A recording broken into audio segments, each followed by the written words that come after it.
Salut tout le monde, bienvenue dans l'épisode numéro 8 de Learning Pédagogie. Aujourd'hui, on va parler de concentration. Comment ça va, Romain? Écoute, ça va très bien, comme à chaque fois. Et toi? Ça va Ça très bien va? aussi. Bonjour à tous. Alors, est-ce que vous avez déjà ressenti une espèce de frustration quand la concentration elle vous échappe? Quand tu es en train de faire quelque chose, tu es en train de te concentrer sur une tâche, et en fait, d'un instant à l'autre, tu te retrouves sur ton téléphone. Tu fais pas exprès, mais tu es sur son téléphone. Du coup, aujourd'hui, on va voir quels sont les obstacles qui peuvent être sur notre chemin. Qu'est-ce qui entrave notre capacité à rester focus sur quelque chose, sur une tâche bien précise. Et dans cet épisode, on va voilà, explorer des stratégies concrètes, des stratégies à appliquer pour développer sa concentration et développer la concentration de nos élèves ou de nos enfants. Je sais qu'il y a pas mal de parents qui nous regardent. Et bah voilà, on est prêt? Ouais, carrément. C'est parti. Alors, pour toi, c'est quoi de la concentration? Alors la concentration, je dirais que c'est un état dans lequel tu arrives à te mettre, où dans cet état, tu arrives à te focaliser sur une chose, sur une tâche à accomplir, sur un objet, sur l'écoute de quelqu'un, sur l'application d'une chose à faire. Et c'est un état qui ne dure pas très longtemps dans le temps. Et donc on passe souvent d'un stade concentré à pas concentré, donc il faut essayer de se reconcentrer. Et c'est pas évident. Voilà, moi je le vois comme ça, en tout cas dans mon sport, dans ma pratique, dans ma vie perso. Et comme tu l'as dit, il y a des moments où tu es ailleurs, tu vois, et Ouais, puis d'un totalement. coup, Ouais. ah, moi je suis ailleurs. Ouais, totalement. C'est un truc. Je pense que la chose la plus importante à comprendre dans la concentration, que c'est un truc à durée limitée. Ça dure jamais Ouais. hyper longtemps. Et de toute façon, on en parlera un petit peu plus en détail tout à l'heure. Mais ouais, c'est un enjeu vraiment majeur dans l'éducation ou dans l'apprentissage de manière générale, parce que ça permet déjà une meilleure compréhension de l'information. Donc quand on est prof, on veut faire passer des informations, et si l'élève n'est pas concentré en face de nous, ou si l'enfant n'est pas concentré en face, aucune chance que l'information arrive. Ouais, Alors tout à ça peut fait. arriver aux oreilles, mais ça va pas dépasser les oreilles. Ouais, et donc c'est en lien étroit avec l'attention. Ouais. Réussir à être attentif à l'écoute, à quelque chose. Et en fait, tu te rends compte que, par exemple, les écrans, ils te captent, ils t'arrivent à être dans un état comme ça, mais le problème, c'est qu'après, en dehors des écrans, tu as du mal à rester concentré quand quelqu'un te parle, quand tu fais, je sais pas, une tâche comme ça, Mm. dans un sport ou quoi. Et il y a une grosse différence, moi je trouve, entre les écrans et hors écran. Et Mhm. c'est pour ça que tu as des troubles de l'attention ou de la concentration hors écran, parce que tu es beaucoup moins. Enfin, plus tu pratiques les écrans, moins tu arrives à rester attentif ou concentré à une tâche autre que les écrans. Enfin, moi je le vois de plus en plus, même perso, Ouais. mais surtout avec certains élèves. Ouais. Ouais, je suis assez d'accord. En fait, le piège un petit peu dans les réseaux sociaux, téléphone et tout ça, c'est que comme c'est du divertissement, on arrive à capter notre attention beaucoup plus facilement.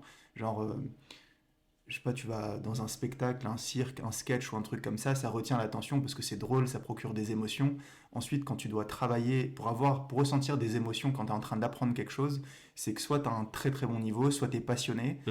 Et je sais pas, en cours de maths par exemple, il y en a rarement des élèves, tu vois, qui sont vraiment passionnés Ouais. par les maths et je les Ouais. comprends Ouais, d'ailleurs, puis tu là, vois. il y a le cadre exceptionnel de la Ouais, c'est chose. ça. Genre, t'es sur ton téléphone en train de scroller, bah, il y a que des trucs, ouah, ouah, ouah. Alors tu restes, tu restes, tu Ouais, restes. c'est Mais ça. après, quand t'es dans un cours de maths et ça fait peut-être 30 minutes, tu parles la même chose, Mm. ou quand t'es dans un cycle où ça se répète, maths, tennis, il y a Peu importe, toi. peu importe. Même, regarde, tu conduis, tu vois, t'es en train de conduire. Bah, des fois, ça peut arriver que tu sois un peu ailleurs parce que ça fait juste une demi-heure, tu es en ligne droite sur l'autoroute à 130, il n'y a pas beaucoup de trafic et c'est dur de maintenir ton attention et ta concentration tout le temps. Donc, comme tu as dit avant, c'est vachement limité dans le temps. Mm. Mm. Mais complètement, ouais. Et donc, ouais, les deux enjeux majeurs, c'est meilleure compréhension de l'information pour l'élève, et ensuite aussi développer des compétences cognitives qui sont la pensée critique, l'analyse, ce genre de choses-là, qui sont importantes, et s'il n'y a pas de concentration, t'arrives pas à développer ça derrière, quoi. Mm. Alors, on passe aux attitudes. Quelles sont les attitudes qu'on peut avoir en tant que coach pour développer la concentration ou l'attention des Ouais. élèves? Alors, c'est rendre le cadre, justement, mettre un cadre qui va permettre de te concentrer. Donc, par exemple, enlever le bruit, enlever les mouvements. Parce que moi, par exemple, quand je suis avec des jeunes qui sont en train de taper dans une balle en même temps que je parle, c'est sûr qu'ils ne Ouais. m'écoutent pas. Donc, c'est auditif, c'est tous les sens en fait, faut éveiller les sens, faut qu'il y ait de l'écoute, faut qu'il y ait du visuel, faut qu'il y ait du calme, donc pas de mouvement, voilà, pas de toucher, etc. Pour que vraiment il y ait un lien entre toi et l'élève et que le discours vraiment, là je suis connecté avec toi, je suis attentif à ce que tu me dis et je te transmets mon message. Et après nous on a aussi une part de réussite à ça dans le comment on fait notre discours. Est-ce qu'on s'étale pendant des heures et puis à un moment on les perd, ou est-ce que tu es assez conscrit dans le temps et du coup tu donnes vraiment des infos importantes, Mhm. courtes, avec une certaine intonation, avec un regard, et tout ça, ça permet de transmettre le message. Ouais, totalement. J'ai noté sur les 3 trucs que je voulais dire, tu as déjà dit les 2. Yes. Donc ouais, créer un environnement propice au travail, totalement d'accord. Enlever les distractions sonores, visuelles. Mm. Donc toi au tennis par exemple, c'est le mec qui va faire rebondir la Ouais, balle ouais. pendant que tu es en Celui-là, train je de l'attrape parler. tout de Ça suite. c'est infernal. Celui-là, c'est tout de suite stop. Avec le temps, mais toi, stop, t'arrêtes direct. Ouais. En cours de maths, en salle de classe, ça pourrait être tu sais, quelqu'un qui joue avec sa trousse. Ouais. T'en as toujours. Tu Avec sais, le les profs ils stylo, là. s'énervent tout le temps, tu sais, parce que Ouais. t'as toujours une trousse qui tombe Mm. pendant les explications ou trucs comme ça. Ouais, grave. Et en fait, en soi, c'est pas super dérangeant, mais c'est juste que ça distrait la classe. Mm. Et déjà que les maths, c'est difficile à expliquer sans aucun bruit, sans aucune distraction. Mhm. Si en plus t'en as un qui fait tomber sa trousse, c'est infernal. C'est clair. Et du coup, moi, je sais que quand j'étais prof au collège, à chaque fois, je disais, juste pendant les explications, genre, c'est un peu autoritaire et strict, tu vois, mais genre, personne ne bouge, personne ne parle. Comme ça, tu déranges pas les autres, ceux qui veulent pas écouter, tant pis. Mm. Mais en tout cas, tu déranges pas les autres et tu risques pas de déranger, tu vois, le protocole d'explication. Ouais, quoi. ouais. Donc ça, c'est la première chose. Ensuite, tu l'as dit, consigne claire, concise et précise. Mm. Parce que plus tu vas dans le temps, si ta consigne elle est beaucoup trop longue, que tu donnes trop de détails ou pas assez de détails, tu peux vite perdre l'attention Mm. des élèves. Ou alors des trucs trop génériques, genre, je sais pas, au karaté par exemple, dire un truc du style fais une technique propre. Ouais, merci, mais Mm. vas-y, sois un peu plus précis. Comment Ouais, je fais la ouais. technique Mm. propre? Ou alors fais gaffe à la distance. Ouais. Ok, mais comment je fais gaffe à la Fais pas de distance? faute au tennis. C'est ça. Ouais. Mais comment? Tu vois, si c'est pas précis et que t'apportes pas quelque chose, Mm. un truc sur lequel tu peux agir, ça sert à rien, quoi. Ouais. Et enfin, participation active de l'élève, donc essayer de créer un espèce d'engagement où tu poses des questions aux élèves, tu les rends actifs en fait de ta propre pédagogie, ce qui fait que l'attention elle va être automatiquement là. C'est un peu comme, bon ça c'est un truc que je faisais jamais, mais genre poser des questions en classe sur qu'est-ce qu'on a fait le cours dernier ou qu'est-ce Mm. qu'on a fait pendant le cours à la fin du cours, tu vois. Et au moins les élèves ils sont obligés d'écouter jusqu'au bout et ils Ouais. savent que tu vois qu'à un moment donné on va me poser la question, donc je vais essayer de retenir un maximum d'informations importantes dans le cours et tout ça. Mm. Donc ouais, les 3 choses très importantes, donc créer un environnement propice au travail, consignes claires, précises et assez concises.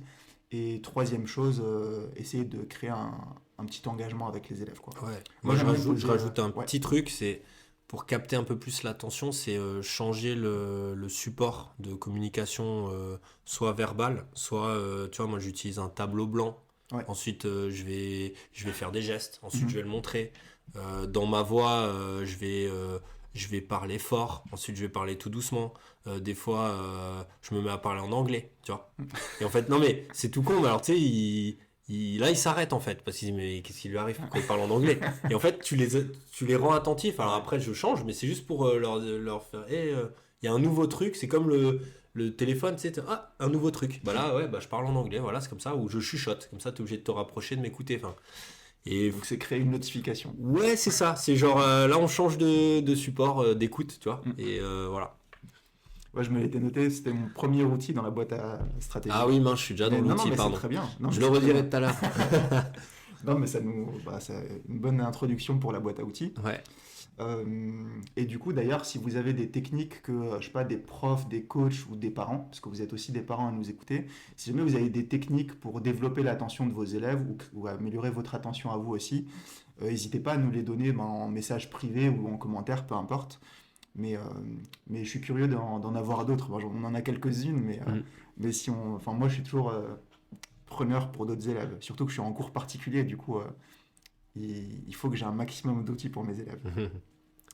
Alors du coup, on passe à la boîte à stratégie. Et Ouais. donc la première, c'est ce que tu disais, c'est essayer de varier les supports d'apprentissage. Ouais. Donc certes, avec ta voix, tableau, Ouais, visuel, verbal. ou des objets, Voilà. utiliser d'autres objets. Je sais qu'en tennis, par exemple, Ouais. pour travailler le service, tu m'as déjà fait Ah travailler ouais, avec plein de j'ai trucs la canne à différents. pêche, ouais, exactement. Oui, oui. Oui, non, c'est vrai. C'est vrai. Donc varier les objets, les outils qu'on va utiliser, donc les outils physiques, les supports d'apprentissage. Moi j'utilise beaucoup le changement de registre en mathématiques parce que tu sais, au tennis tu utilises une balle, tu utilises une raquette, c'est physique. En maths c'est abstrait. Genre si je te dis utilise une fonction, ben, tu vas utiliser quoi comme fonction? Enfin tu vois. Ouais. Donc c'est abstrait, tu es obligé d'utiliser une représentation de la fonction. Donc soit la formule, soit le tableau, soit le graphique. Et du coup, j'essaye de varier un petit peu les registres. Alors, pas trop en début de chapitre, parce que si tu varies trop, l'élève il se perd complètement. Il ne sait plus du tout ce que c'est une fonction et tout. Mais par contre, essayer de créer une espèce de petite gymnastique mentale pour passer de l'une à l'autre. Ce qui fait que tu n'utilises jamais la même chose, tu sais, d'un exercice à l'autre. Tu passes au tableau, au graphique ou truc comme ça. Ouais. Et du coup, les bénéfices, c'est que ça stimule le cerveau. Donc ça, c'est un gros truc, c'est ce que tu disais tout à l'heure, hein, c'est comme une espèce de notification. Donc ça stimule le cerveau, ça évite la fatigue mentale et ça améliore la rétention d'informations. Mm. Permet Ouais. de retenir un peu plus de choses. Après, il y a une astuce que j'utilise énormément et que je donne beaucoup à mes élèves, c'est on essaye de travailler en round à chaque fois. Donc moi, mes cours, ils durent 1 heure ou 1 heure et demie. Et à chaque fois, on fait 25 minutes de travail intense avec une bonne concentration. Et après, on a toujours 5 minutes de pause où, par exemple, c'est moi qui vais taffer, je vais leur faire une petite fiche ou un truc comme ça. Et eux, ils sont juste pseudo-actifs. Tu vois, genre, je dis des trucs, ils valident ou pas. Et le fait de travailler donc sur des périodes de 25 minutes, c'est là que tu gardes, c'est biologique en fait, tu gardes entre 80 et 100% de ta capacité de concentration. Et au-delà de 25 minutes, tu perds directement en concentration. Et donc 25 minutes, 5 minutes de pause, puis ensuite tu repars pour 25 minutes et ton cerveau il s'est entre guillemets réoxygéné et tu as rechargé la batterie pour repartir sur 25 minutes de concentration.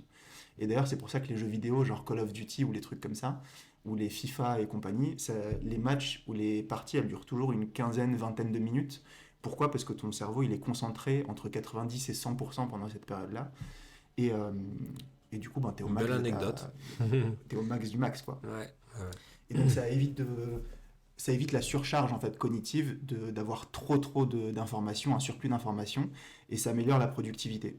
Donc ça, pour mes élèves, quand je leur dis de faire du travail perso, ils mettent leur téléphone en fait, ils mettent le minuteur, tu vois, sur 25 minutes. Tu lances le truc, mode avion, pour dégager toutes tous les Perturbation. bips, les buzz, enfin tu vois, enlever toutes les notifications et tout, que ce soit visuel ou sonore.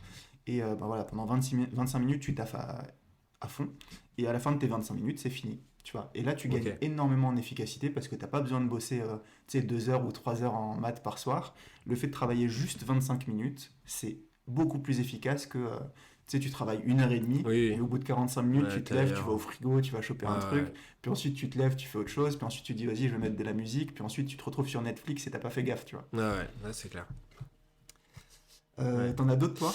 Alors moi, je parle souvent d'un tunnel de concentration. Ouais. Donc c'est une image, il faut voir le tunnel comme tout ce qui est en dehors du tunnel, c'est des éléments externes sur lesquels tu peux pas agir, mais ils sont là. Et il faut essayer de pas rester focus là-dessus. Il faut Mhm. essayer de te concentrer sur ce qu'il y a dans le tunnel, donc les éléments internes au tunnel, les choses sur lesquelles tu peux agir. Donc moi j'essaye de donner cette image et je questionne les gens justement sur quelles sont les choses sur lesquelles ils peuvent rien faire, qui sont là mais tu ne peux rien faire, et les choses qui sont là mais sur lesquelles tu peux te concentrer, tu peux agir. Parce qu'on a dit que la concentration c'était la faculté à être focus sur une chose à la fois. Et ben dans le tennis, à un moment, tu peux être un petit peu plus focus sur le côté physique, l'énergie que tu vas mettre, tes jambes, etc. Ou alors tu vas être un peu plus focus sur ta technique ou sur ta stratégie, voilà. Mais tu peux pas être focus sur trop de choses à la fois parce que sinon c'est trop compliqué et on se perd, comme tu disais tout à l'heure, trop d'infos, Mm. ça tue l'info. Et, et voilà, donc moi quand je parle de concentration, c'est vraiment, je leur demande de se concentrer sur une chose en précise et c'est une chose sur laquelle, voilà, ils peuvent faire quelque chose, ils peuvent améliorer la chose. Mm. Voilà, Ah, complètement. c'est essentiellement là-dessus que je travaille. Ouais. Et cette astuce-là, c'est toi qui me l'as apprise, je me l'étais noté aussi. Donc, Mm. tunnel de la concentration, ouais, en fait, c'est une imagerie mentale C'est ça, pour faciliter l'élimination des distractions. En c'est fait, c'est ça. une autoroute où ton axe principal, c'est ton match, par exemple, Ouais. en tennis. Mm. Et tout ce qui est extérieur, donc le public, l'arbitre, le filet, enfin, tous les trucs comme Ouais, ça, c'est externe. c'est Enfin, ça. c'est externe. Donc, Ouais. Et et moi je me je vois souviens même que le... tu me disais un truc du style, genre, quand il y a quelque chose qui vient et qui essaye d'entrer dans le tunnel, Ouais, tu sortais une phrase du style ta gueule, Romain. Genre, Ouais, ouais. oublie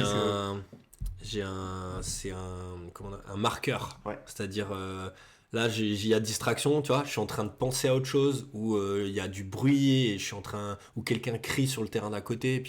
Et en fait, ouais, j'ai un mot qui me remet dans le. Reste là, tu vois, reste dans le présent, reste dans ce que tu dois faire. Parce que sinon, je vais partir ailleurs. Et puis, c'est comme après, quand je sais pas, t'es avec quelqu'un, là, on parle, et puis en fait, je pense complètement à autre chose. Puis là, au bout de 10 secondes, je me dis, mais qu'est-ce qu'il m'a dit? Je sais même pas ce qu'il m'a dit. Et ouais, je suis beaucoup là-dessus. Et en fait, avec le temps, maintenant, je me rends compte que j'arrive à me mettre dans un état de concentration assez élevé au point que ça efface mes peurs ou mon stress parce que je suis tellement focus sur une chose précise et je m'y tiens pendant le temps que j'arrive. Mhm. Et en fait, ouais, comme je suis tellement là-dessus, j'ai pas le temps de penser à autre chose. Tu vois, je suis focus dans le truc. Et ça m'aide beaucoup dans mes matchs, ouais. Ça, c'est. Depuis que j'ai compris ça, ouais, c'est énorme. Alors j'ai une autre technique, moi c'est surtout pour coach, enfin pour du coaching mental ou pour les parents Mm. ou même pour les profs de manière générale. Le fait de raconter une histoire et comment dire, c'est pour capter l'attention des Ouais, élèves, passionner un tu peux peu le. raconter une histoire au Mm. lieu de dire par exemple il faut faire ça, c'est pas mal si tu suis ce conseil ou quoi. Tu racontes une histoire avec quelqu'un de réel, tu vois. Ouais, Moi je prends souvent l'exemple d'élèves que j'ai déjà eu ouais. et du coup je dis ben voilà, Ellie c'est une élève qui a fait ci, qui a fait ça, et tu vois je raconte un petit peu l'histoire et du coup tu arrives à t'identifier à cette personne-là, Ouais. ou en tout cas tu arrives à reconnaître enfin tu vois, tu arrives à t'imaginer une personne et ton cerveau il l'assimile beaucoup mieux et du coup tu retiens un petit peu mieux la leçon. Ouais, Moi ouais. j'ai des exemples de, je sais pas, ma mère quand elle voulait me faire passer une leçon ou truc comme ça quand j'étais petit, elle me racontait une histoire, genre ouais c'est l'histoire de je sais pas quoi, mais genre j'avais 14, 12, 10 ans, tu vois, elle me racontait des trucs et c'est des histoires que j'ai encore en tête, alors qu'il y a d'autres conseils où il faut faire ci, il faut faire ça, je les ai complètement oubliés, Mm. tu vois. Et c'est des trucs qui marchent vraiment très très bien. Et, et c'est un peu différent, tu sais, quand tu es en cours d'histoire par exemple et qu'on te dit, voilà, il y a eu 12 millions de morts en Éthiopie, il y a 15 millions de personnes qui ont été mortes dans ce truc-là. Les 15 millions, t'arrives pas à t'identifier à ça, tu vois. Alors que je sais pas pourquoi, mais c'est émotionnel. J'avais lu ça enfin, j'avais entendu ça dans une conférence. C'était un neuroscientifique et il parlait de ça, il disait que voilà, on n'arrive pas à s'identifier quand il y a des millions de personnes, mais on arrive à s'identifier quand c'est l'histoire d'une petite gamine, tu vois. Il donne le prénom de la petite gamine qui vit en Éthiopie, qui doit marcher 1,2 km pour aller au collège ou à l'école primaire. Et du coup, ça développe une certaine empathie et tu arrives à représenter le truc, alors que des millions de personnes, pas forcément. Mm, Et mm. donc un cours d'histoire géo, par exemple, où tu parles de l'histoire de quelqu'un en particulier, ou quand tu parles de la Seconde Guerre mondiale, des nazis ou des trucs comme ça, tu vas parler d'un petit enfant juif, tu vas parler d'un soldat allemand Mm. ou truc comme ça. Et donc ça permet tout de suite de t'imaginer l'histoire au lieu des millions de trucs, et ça nous touche un petit peu Mm, moins. mm. Et pourtant c'est des millions. Et on parle d'une seule Oui, personne, oui. enfin tu vois le truc. Ouais, ouais. C'est un peu paradoxal. Mm. Donc ouais, raconter des histoires, ça marche vraiment très bien, pour le coaching mental surtout. Ensuite, enlever les distractions, ça on en avait déjà parlé. C'est juste pour enlever en fait les sources d'interruption pour maintenir pardon, un flux de concentration Ouais, optimal. ouais. Après, il y a un truc qu'on dit souvent aux athlètes et qu'on dit souvent aussi aux élèves avant d'entrer dans une salle d'examen. Je sais pas si ça t'est déjà arrivé, mais avant d'entrer dans une salle d'examen, tu as toujours des gens qui discutent des Ouais, formules ou des trucs comme ça. ouais. Et moi, c'est infernal. À chaque fois que j'allais en examen, t'en avais toujours un qui me disait ouais, tu te souviens de la formule là Et tu sais, c'est un truc hors programme ou d'un autre chapitre. Et du coup, ça te met cache le stress avant Ouais. l'examen. Et Oui, ça, oui, c'est oui. infernal. Ouais, Ou alors, ah, mais t'as révisé ce truc alors que c'est pas du tout au programme, tu sais. ouais, Et du coup, ça te met dans un stress juste ouais, avant ouais, l'examen et ouais, c'est infernal. ouais. Du coup, j'ai tendance à dire à mes élèves et à le faire aussi personnellement quand j'ai des examens au karaté ou des trucs comme ça, de se créer sa bulle et d'être dans sa Ouais, bulle. Ça, on le dit tout le temps aux élèves, tu vois. ouais. Enfin, faut que tu sois dans ta bulle, t'enlèves toutes les distractions, t'écoutes pas ce que les autres te disent. Et je leur raconte, tu vois, ce truc-là. Je leur dis, voilà, euh, il y a des élèves, ils vont venir, ils vont te parler, et j'anticipe tout ça et je leur dis comment ça va se passer. Et en vrai, ils l'ont déjà vécu, Mm. ce genre de truc. Et donc tu leur dis, et ils le savent très bien, et le jour où ça arrive, genre les oreilles elles se ferment automatiquement, et t'écoutes plus du tout ce qu'on te dit. Mm. T'écoutes plus le ouais, mais t'as vu la formule ou je sais pas quoi. Non, tu t'es préparé, faut que t'aies confiance en toi et que tu fasses ce dont tu t'es préparé pour. Mm. Et donc ça, c'est hyper important, se mettre dans ta bulle pour essayer de canaliser ton énergie mentale vers la tâche principale, vers ton objectif, et éviter, tu vois, de, de, de te rajouter du stress ou de te rajouter Ouais, une énergie qui est vraiment pas ouais, nécessaire, c'est quoi. ça. Enfin, de Bah t'enlever ouais, une énergie. ouais, moi la bulle, c'est voilà, c'est comme le tunnel, en gros, j'explique souvent, moi, à partir du moment où je franchis la porte du terrain, si je suis dans un match, par exemple, bah, il Ouais. y a une vraie coupure entre ce qui était avant la porte, genre je suis arrivé, j'étais dans ma journée, je sors de mon boulot, j'étais avec des potes, et d'un coup, hop, là, je suis sur un terrain pour faire un match. Donc Mm. là, je me mets dans une bulle où il n'y a plus que le tennis qui compte, ce que je dois faire, comment je frappe dans la balle, comment je bouge, etc. Et tout ce qui s'est passé avant la journée ou tout ce qui se passera après le match, c'est extinction des feux, quoi. C'est reste focus sur pourquoi tu es là. Tu vois. Mm. Comme pourquoi quand tu franchis la porte pour aller dans un examen, enfin, tu vois, toi en maths, ils ont examen. À partir du moment où tu entres et tu sais que tu as une interro, ben, tu t'assieds, tu sors ta trousse et tout, et tu es focus dans. C'est fini, il n'y a plus à réfléchir à. Et c'est valable pour plein de choses. Il y a d'autres choses qui sont automatisées. Tu montes dans ta voiture. Bon, bah, t'es parti pour conduire. Tu sais ce que tu dois faire. Mhm. T'arrives sur ton lieu de travail. T'es concentré à faire ton travail. Je sais pas, tu vas prendre ta douche. Bon, bah, tu prends ta douche. T'es pas là pour faire autre chose, Ouais, hein. ouais, ouais. Alors, bien sûr, tu peux chanter sous la douche et tout, mais t'as des automatismes qui se créent. Bah, en Ouais, fait, ouais. c'est partout pareil. Et faut réussir à créer ces automatismes. Et la concentration, ben, on passe par là Mm. pour y arriver, quoi. Ouais, complètement. Mm. Et ça introduit très bien en fait ce que j'allais dire par rapport aux routines. Mm. En fait, mettre en place des routines, ça on le voit très bien avec Nadal par exemple au Énorme. tennis. Au Faire service, des... nous, Ouais, c'est ça. c'est capital. Moi, j'ai une routine avant de servir. C'est hyper Et je important, ouais. l'explique aux gens, je fais tout, tu viens me voir, je ferai tout le temps la même chose. C'est juste, je me mets dans un petit mode de concentration parce que je sais qu'après, je dois faire un geste technique, le Mhm. service, et que je dois être concentré sur le geste technique. Tu vois. Mm. Hyper important. Les routines que... Enfin, moi j'en ai une spécifiquement, enfin, quand je faisais encore des examens, enfin, quand j'étais élève encore en cours de maths. Et mes routines, en fait, c'était très simple. Genre, je prenais un sujet, j'avais 5 exercices par exemple, je prenais le plus simple. Et à partir de là, j'avais directement, tu sais, ma feuille d'examen, celle où je vais écrire, ma copie. Et à côté, je prenais direct une feuille A4 et je la pliais en deux. Et ça Mm. me faisait une espèce de petit livret, tu sais, t'as Mm, 4 petites pages mm, dessus. mm, Et sur le brouillon, j'écrivais cache les informations utiles. Donc la suite UN était, mm, enfin c'est le mm, nombre d'abonnés de je sais pas qui. mm, U0 est égal à je sais pas mm, quoi. Je mettais toutes les informations importantes, capitales. Comme ça, l'énoncé et le gros texte qu'il y avait, je l'oubliais complètement. Et après, j'avais toutes les informations nécessaires pour faire mon exercice. Et du coup, ça, c'était ma petite routine. Ça me demandait aucune énergie. Parce qu'en fait, les routines, c'est ça l'objectif. C'est d'économiser de l'énergie mm. Ouais. pour que tu sois focus sur un seul truc à la fois. Et en fait, moi, je m'économisais toute l'énergie de j'ai pas compris l'énoncé ou truc comme ça, donc je notais toutes les informations importantes et après je faisais tout de suite mes exercices. Enfin, je commençais toutes les questions une après une, enfin l'une après l'autre, et puis j'étais directement dedans, quoi. Mm. Et en fait, ça met ton cerveau Mais la en routine, mode c'est ça. maths. C'est un élément déclencheur qui fait que tu te concentres sur quelque chose et ça a lieu à un moment bien précis et c'est Mhm. limité dans le temps. Et genre moi, tu vois, avant le service, c'est je dois servir, donc je sais que j'entre dans ma routine de service où Ouais. je dois prendre mon temps, me concentrer et hop, c'est parti. Et je reproduis ça à chaque service. Tu vois, c'est limité dans le temps, ça intervient à un certain moment. Et les routines permettent beaucoup de se concentrer. Ouais. Enfin, moi, je les utilise pour moi-même et j'essaye d'en donner aux gens.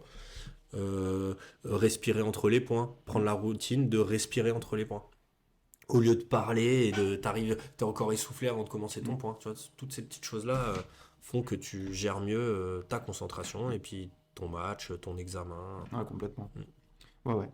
Donc en gros, c'est créer des associations mentales pour préparer ton cerveau Mm. à se mettre en mode examen, en mode match, en mode ce que tu veux. C'est ça. Et du coup, pareil, ça te permet de passer d'une activité à une autre de façon hyper fluide. Mm. En cours de maths, par exemple, moi, je faisais des petites questions flash. C'est en début de cours, tu sais, tu fais 3 petites questions. Et du coup, ça met direct ton cerveau en mode maths dès le début du cours. T'es pas encore en train de penser au cours d'avant ou à la récré ou à un truc comme ça. Et du coup, tu es en mode maths, tu te concentres. Ensuite, on passe à un autre exercice. Et parfois, pendant le cours, je faisais une autre question flash, tu vois. Ce qui permet de couper un peu le cours et de passer à une autre activité encore. Mm. Et dernière petite astuce, t'en parlais tout à l'heure, c'est la respiration. Moi, je m'en sers énormément au sport, évidemment, au karaté.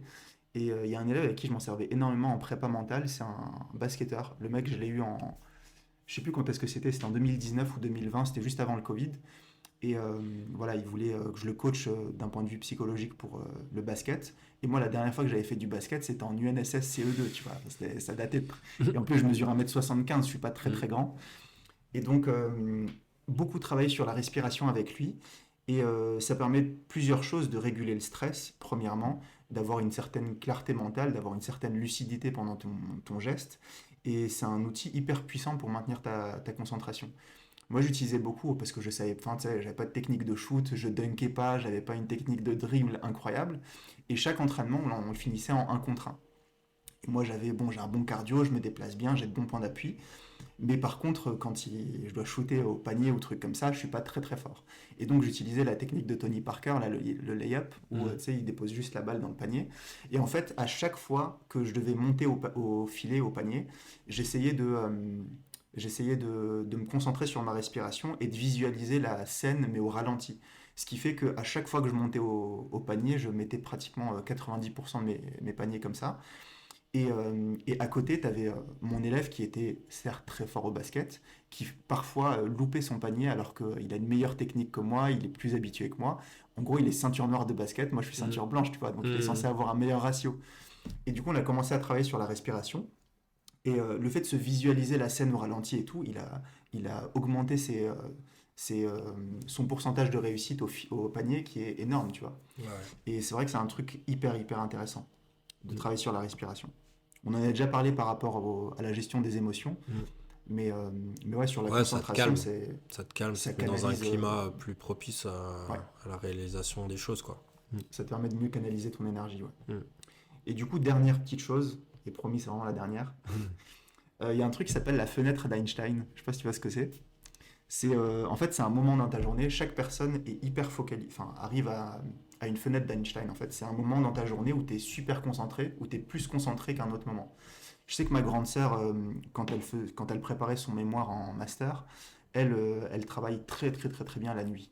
Et du coup, genre, elle a bossé genre de minuit à 4 heures du matin pendant 3 ou 4 jours d'affilée. Et elle écrit son mémoire comme ça. Moi, ma fenêtre d'Einstein, c'est le matin. Je sais que quand j'avais des examens ou des trucs comme ça, je me levais genre à 5 heures du mat et de 5h30 à 7h30, j'avais ces 2 heures où j'étais hyper hyper efficace. Et du coup, pour se trouver cette fenêtre, il faut essayer de travailler à différents moments de la journée. Mm. Et il faut le faire plusieurs fois parce que si tu le fais une seule fois et que, comme par hasard, t'es pas en forme ou que t'es énervé ou je sais pas quoi, ça marche pas. Mm. Mais il faut essayer de travailler à plein de moments différents de ta journée et trouver le moment où tu es le plus efficace possible. Ça, c'est pour des gens qui veulent créer leur entreprise, par exemple, ou qui veulent être le plus efficace possible, qui ont un projet, ils veulent être concentrés à 100%. Et le fait de trouver ce moment dans ta journée, ça va te permettre de faciliter.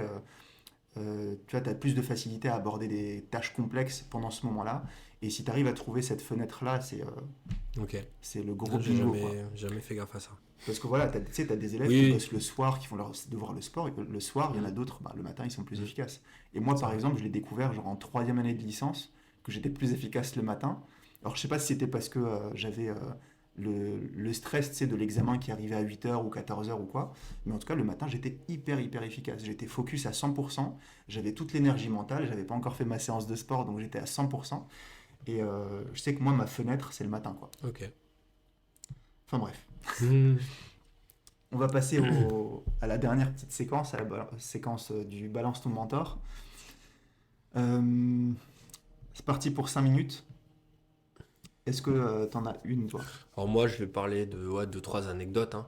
Donc la Ok. première... Bah attends, je lance le truc et tu vas. Ah ouais, excuse-moi. Ouais. Et d'ailleurs, c'est moi qui commence cette semaine. Allez, c'est parti. Au cas où tu le savais pas. C'est parti. Ouais, donc la première, c'est quand j'ai fait une formation justement dans la prépa mentale et que j'ai eu cette idée de tunnel de concentration. Donc là, ça m'a tout de suite parlé et je les remercie pour ça parce que vraiment, j'avais déjà une petite idée de ce que c'est une bulle, mais là, ça m'a fortifié l'idée, quoi. Et maintenant, je l'utilise beaucoup. Mhm. Donc ça, c'est la première chose. La deuxième chose, c'est Tammy Kabaj. Alors, je le cite. C'est un économiste que je suis sur YouTube. Et en fait, son slogan à lui, c'est il faut agir. Et donc, alors, rien à voir forcément avec le sport, etc. Mais dans ce qu'il explique, c'est que voilà, il faut passer à l'action sur des choses sur lesquelles tu peux passer à l'action. Et donc, ça revient un petit peu à ce que j'ai dit tout à l'heure, où au tennis, on peut se concentrer à agir sur des choses qu'on peut faire changer. C'est-à-dire, par exemple, nous, ça va être une façon de frapper dans la balle, ça peut être une façon de se placer, ça peut être une stratégie, tu vois. Et il y a des choses sur lesquelles on ne peut pas agir, et donc lui, il en parle aussi. On n'est pas on n'aura aucun impact là-dessus, ça ne dépend pas de nous, et donc c'est pas la peine de se prendre la tête là-dessus. Je te cite un exemple au tennis, le soleil. Si aujourd'hui il est pile poil dans mon lancer de balle de service, c'est comme ça. Je peux pas dire au soleil s'il te plaît tu te décales ou tu t'éteins. J'ai pas le choix, il faut que je trouve une parade à ça. Et donc ça sert à rien que j'entende ah il y a le soleil aujourd'hui, j'ai déjà entendu ça plein de fois. Bah ouais mais c'est comme ça, trouve une parade. Donc c'est un petit parallèle avec Monsieur Cabage que je suis et qui pousse les gens à agir sur ce qu'ils peuvent agir. Voilà. Donc moi c'est les deux exemples que je voulais parler. Parfait. Moi, c'est par rapport à deux choses. Tu sais, j'ai beaucoup d'élèves qui sont soit dyslexiques, dyscalculiques, enfin, qui ont beaucoup de 10, entre guillemets, ou alors qui ont des troubles de l'attention, qu'on voit énormément Ouais. aujourd'hui. Et en fait, tu as beaucoup de personnes qui ont réussi leur vie, beaucoup de personnalités qui ont bien bien réussi leur vie. J'en ai noté quelques-unes. Tu as Michael Phelps, qui est champion olympique. Il a 23 médailles d'or olympiques, je crois, un truc comme ça. Lui, c'est C'est numéro palmarès 1 de en dingue. natation. T'as Einstein qui était diagnostiqué dyslexique quand il était jeune. Walt Disney, Walt Disney on le traitait d'idiot alors qu'il avait une créativité de ouf et on sait ce qu'il a créé. Simone Biles, ou Biles, je sais pas Biles, comment elle ouais. s'appelle, mais la gymnaste Gymnastique, ouais. américaine là. Donc elle, pareil, trouble de l'attention. Keira Knightley, c'est une actrice américaine, pareil, dyslexique. Et en fait, toutes les personnes qui ont des troubles de l'attention, des dyslexies, des dyscalculies, je pense qu'il ne faut pas s'arrêter à ça, tu vois. Il faut essayer d'aller un petit peu plus loin que ça et pas voir comme une fatalité, mais comme une opportunité pour... en fait, ça va te rendre encore plus fort. Si toi, tu arrives à atteindre un certain niveau malgré ta dyslexie, malgré ton trouble de l'attention, ça peut que te renforcer, tu vois. Et je sais que tu aimes bien parler de foot aussi, mais genre quand tu prends un mec comme Antoine Griezmann, qui, voilà, on lui a toujours dit, par ta taille, tu seras jamais footballeur parce que trop compliqué, t'as pas la taille idéale. Tony Parker, qui est un des plus grands basketteurs au monde de sa génération, enfin pareil, tu vois, on lui a dit t'es trop petit pour le basket, il a fait une carrière incroyable. Et, euh, et voilà, pour moi, c'est une grosse inspiration, surtout dans ma pédagogie. J'ai une élève, par exemple, qui s'appelle Ambre, qui est, elle a pareil une dyslexie, et avec elle, souvent, je la vois pas très souvent, mais souvent, je travaille avec... Enfin, tu vois, elle développe ma pédagogie. Et c'est souvent avec les élèves dyslexiques ou de troubles de l'attention, où moi, pareil, dans ma pédagogie, je me fixe comme objectif tu vois, de trouver comme tu disais, des parades, t'as un obstacle, ok, mais comment est-ce que tu fais pour surpasser l'obstacle, pour défoncer l'obstacle et développer ta pédagogie malgré l'obstacle que tu as que tu n'arrives pas à te concentrer hyper longtemps. Ok, qu'est-ce que tu fais? Soit tu varies, comme on disait tout à l'heure, les registres, tu essayes de varier les supports de travail, tu essayes d'écrire en plus gros pour les personnes qui ont besoin, et du coup ça développe ta pédagogie, et je sais qu'il y a beaucoup de profs qui les mettent de côté, tu vois, ces élèves-là. Pourquoi? Parce que c'est beaucoup plus facile de se dire, voilà, t'es dyslexique, c'est ton problème. T'es dyscalculique, c'est ton problème. T'as un trouble de l'attention, va te soigner, prends des cachets ou prends je sais pas quoi pour te concentrer un petit peu mieux. Et je pense qu'en tant que prof, parent ou coach, tu vois, quand on se remet en question et qu'on se dit, vas-y, qu'est-ce que cette personne, je peux lui apporter? Si tu arrives à développer une pédagogie avec un élève comme ça, avec tous les autres élèves, c'est bidon, tu vois, parce que Oui. tu arrives à capter l'attention. Et je pense que c'est hyper important, quoi. Ouais, nous, j'en ai un aussi ou deux au tennis où voilà, ils ont du mal à rester calme et concentré. Et en fait, faut varier un petit peu la pédagogie faut essayer de rendre le truc un peu plus ludique, donner des images. De temps en temps, ça m'arrive de faire un peu le clown vite fait. C'est juste pour capter leur attention et après leur faire passer un message, tu vois. Donc faut un peu jongler, ouais. Ouais, totalement. Parfait. Bon, ça termine notre petit épisode de Balance ton mentor. Alors, juste Voilà. pour info, en fait, on met un timing parce que sinon, on pourrait en parler pendant 20 minutes. Exactement. Et on dépasserait trop et on vous prendrait beaucoup trop de votre temps. Donc, mais voilà, totalement. retenez que c'est limité dans le temps, la concentration.